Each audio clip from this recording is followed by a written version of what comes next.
ও কাজ শেষ করে আসলাম, এত ডাকছি তাও কেউ কথা শুনছে না। এই মরেছে নাকি সালার বেটি? এই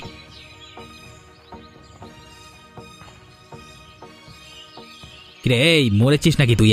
এত করে তোকে আমি ডাকছি, আমার ডাক বুঝি তোর কানের মধ্যে ঢুকছে না? কি করছিলিস তুই ওপাশটায়? কানের মধ্যে যেদিন লোহার শিক গরম করে ঢুকিয়ে দেবো না, সেদিন ঠিকই আমার কথাগুলো তোর কানে ঢুকবে। তুমি তুমি আমার সাথে এমন করছো কেন? কি এমন করলাম আমি? আমি ওই পাশটার রান্নাঘরে ছিলাম, সেই জন্যই তো তোমার শব্দ শুনতে পারিনি। তুমি এখানে এসে এত চেঁচামেচি করছো কেন? রান্নাঘরে চলে যেতেই তো পারতে। আমি কি করব আর না করব সেটা তোকে জিজ্ঞেস করতে হবে নাকি? আরে একে তো দোষ করেছিস, তার উপর আবার মুখে বড় বড় কথা বলছিস। হত ছাড়ি, তোর কথা রাখ। মেজাজ খারাপ করিস না, মুখে মুখে তর্ক করবি না। কতদিন বলেছি না তোকে আমার জন্য ভাত নিয়ে আয়, ভাত খেয়ে আবার কাজে যাব আমার। ভাত রান্না এখনো হয়নি, প্রায় শেষ হয়ে গেছে। তুমি তুমি একটু হাত মুখ ধুয়ে আসো, তার মধ্যে আমার রান্না হয়ে যাবে। আমি গরম গরম তোমাকে ভাত তুলে দিচ্ছি। সারা দিন রাত আমি এত কষ্ট করি, তারপরও তোর ভাত রান্না হয়নি এখনো? আমাকে অপেক্ষা করতে হবে? দাঁড়া, তোকে এখনই মজা দেখাচ্ছি।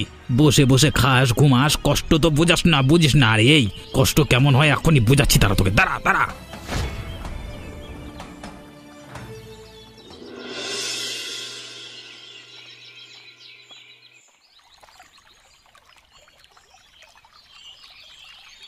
কি গো অনুরাধা দি, কি করছো তুমি এইখানটায়? তোমাকে দেখে এমন মনে হচ্ছে কেন?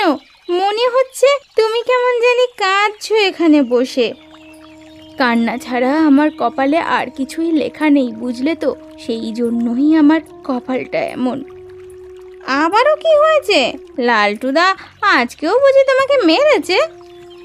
আমার কপালে আছে এই মার লেখা প্রতিদিন, এই জন্যই মার খেতে হয়। কিছুই তো করার নেই, কপালে যা লিখে এনেছি তা তো আমাকেই ভোগ করতে হবে।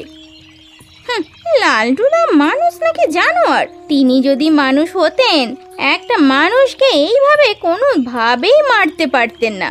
দিন দিন তার অত্যাচারের মাত্রা তোমার ওপরে বেড়েই যাচ্ছে।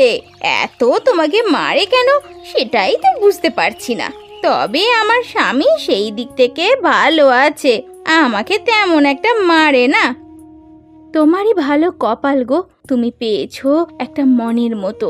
ওপরওয়ালা তোমাকে সুখে রেখেছে, এটা দেখতেও ভালো লাগে। নিজে যেই রকমই থাকি, মানুষের সুখ দেখতে আমার